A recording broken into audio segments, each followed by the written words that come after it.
The general election for 543 Lok Sabha seats has been announced and it will be held in 7 phases. Starting from 19th of April, the Election Commissioner Rajiv Kumar announced today that the polls will continue till 1st of June and the counting will be held on 4th of June. The Election Commission announced the dates for Lok Sabha and the 4 state assembly elections together, and these elections will be one of the largest in the world when nearly 97 crore voters will be casting their votes.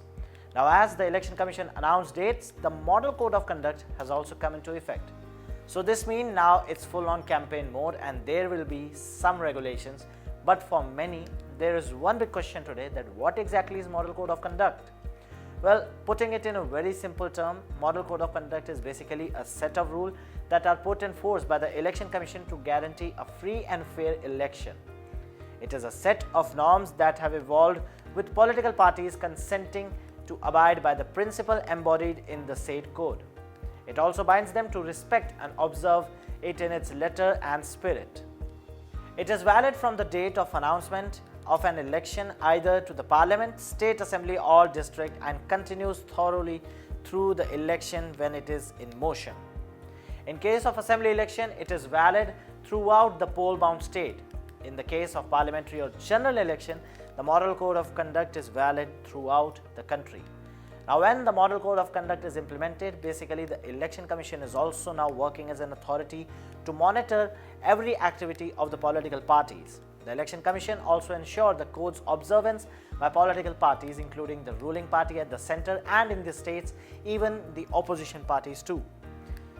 The Election Commission wants to ensure a free, fair and peaceful election to the Parliament and the state legislature, and so this code has been implemented and crafted in such a way.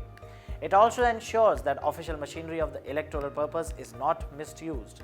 Furthermore, it also ensures that electoral offences, malpractices and corrupt practices such as the impersonation, bribing and inducement of voter, even threatening and intimidation of the voter is prevented.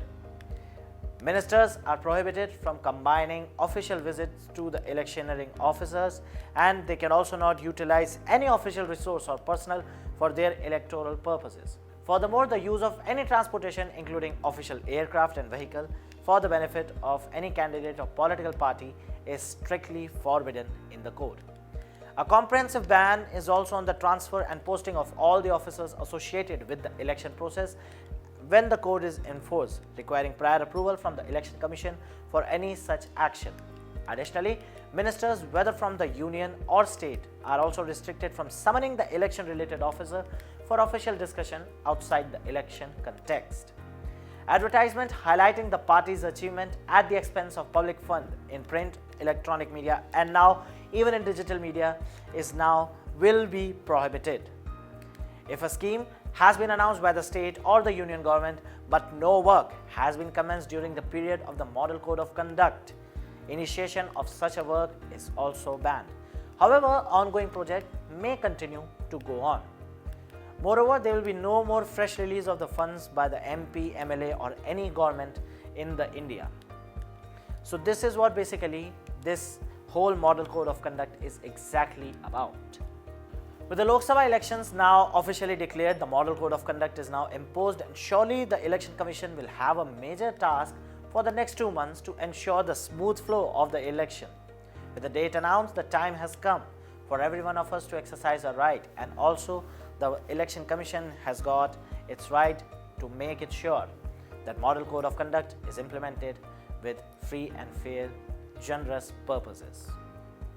Subscribe to Oneindia channel and never miss an update.